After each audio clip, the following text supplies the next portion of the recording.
This is The Big Story presented by herbchambers.com.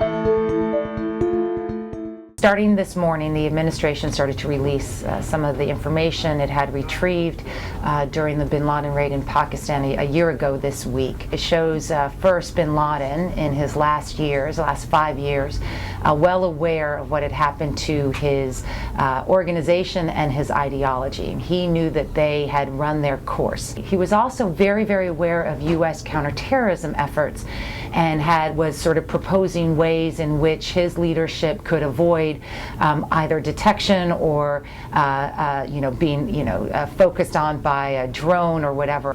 The other information released today shows a bin Laden who is very interested in trying to rebrand Al-Qaeda.